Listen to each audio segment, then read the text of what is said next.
update ng bayan, maasahan anumang panahon.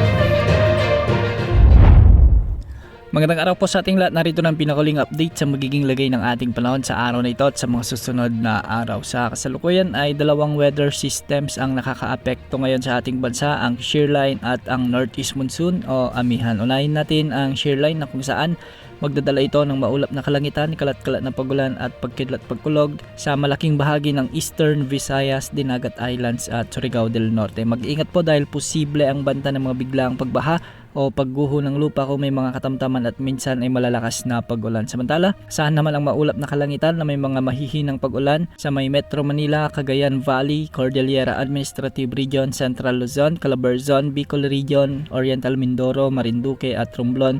Dulot naman ito ng umiiral na amihan o northeast monsoon.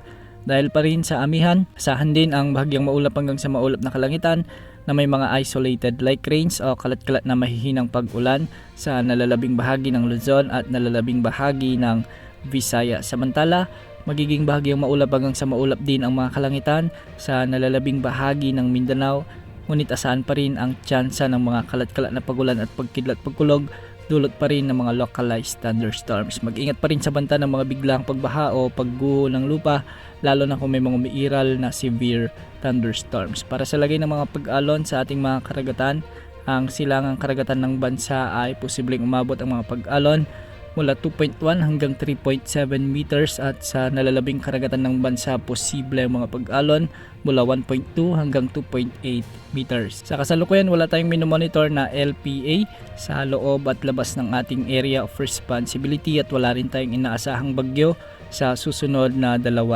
araw. Ngunit base naman sa mga pagtataya ng mga guidance models na ating ginagamit gaya ng ECMWF, GFS at saka Google DeepMind ay posible ang pamumuo ng sama ng panahon sa susunod na linggo mula February 6 hanggang February 10 at posibleng maging isang LPA o bagyo ito na lalapit sa silangan ng Mindanao. Antabayan na ng mga susunod na updates ukol sa potensyal na sama ng panahon na ito. Yan munang latest sa lagi ng panahon. Ito po ang weather update ng bayan, maasahan anumang panahon.